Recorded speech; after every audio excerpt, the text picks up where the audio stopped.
बहुत समय पहले की बात है। एक राज्य में एक शक्तिशाली राजा रहता था। राजा का नाम विकरालदेव था और वह अपने साम्राज्य में अपनी वीरता और कठोर शासन के लिए प्रसिद्ध था। विकरालदेव को अपनी शक्ति और साम्राज्य पर बड़ा गर्व था। उसे विश्वास था कि इस दुनिया में उससे बड़ा और शक्तिशाली कोई नहीं है। उसकी सभा में मंत्री, सेनापति और अन्य दरबारी हमेशा उसके आदेश को सिर झुकाकर मानते थे। महल में एक दासी थी जिसका नाम चंद्रिका था। चंद्रिका बहुत समझदार, धैर्यवान और आत्मनिर्भर स्वभाव की थी। उसकी खासियत थी कि वह हमेशा सत्य बोलती थी, चाहे वह कड़वा ही क्यों न हो। राजा अक्सर उसकी उपस्थिति को नजरअंदाज कर देता, लेकिन चंद्रिका की बातों में गहरी समझ और सच्चाई होती थी। एक दिन राजा ने अपनी सभा में गर्व से घोषणा की, मेरे जैसा महान और शक्तिशाली राजा इस धरती पर कोई नहीं। मुझे हर किसी को झुकाना आता है। क्या कोई है जो मेरी शक्ति को चुनौती दे सके? सभा में सभी चुप थे। किसी की हिम्मत नहीं हुई कि राजा के घमंड को चुनौती दे। तभी चंद्रिका ने मुस्कुराते हुए कहा, महाराज, आपकी शक्ति बेशक अद्वितीय है, लेकिन क्या मैं कुछ कह सकती हूं?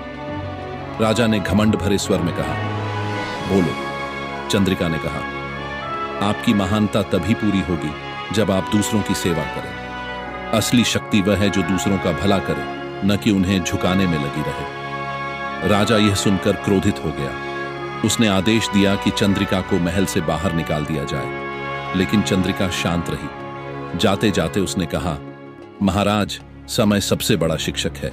मेरी बात आप नहीं समझेंगे, लेकिन समय आपको जरूर सिखाएगा। कुछ ही समय बाद राजा को एक युद्ध में हार का सामना करना पड़ा। उसकी सेना बिखर गई और उसे अपने ही राज्य से भागकर जंगल में शरण लेनी पड़ी। महल की सुख सुविधाओं से दूर राजा को अपनी असली कमजोरियों का एहसास होने लगा। वह कई दिनों तक भूखा प्यासा जंगल में भटकता रहा। एक दिन राजा ने जंगल में एक झोपड़ी देखी और वहां पानी मांगने पहुंचा। झोपड़ी में वही चंद्रिका रहती थी। उसने राजा को पहचान लिया, लेकिन कुछ नहीं कहा। उसने राजा को पानी दिया और उसे भोजन कराया। राजा बहुत लज्जित महसूस कर रहा था। चंद्रिका ने कहा, महाराज, आज आप यह समझ गए होंगे कि असली शक्ति दूसरों की भलाई में है। जो व्यक्ति घमंड करता है, उसकी शक्ति अधूरी होती है। विनम्रता और सेवा में ही सच्ची शक्ति है। राजा की आंखों में आंसू आ गए। उसने चंद्रिका से माफी मांगी और कहा, तुमने मुझे जो सिखाया वह कोई मंत्री या योद्धा भी नहीं सिखा सकता था।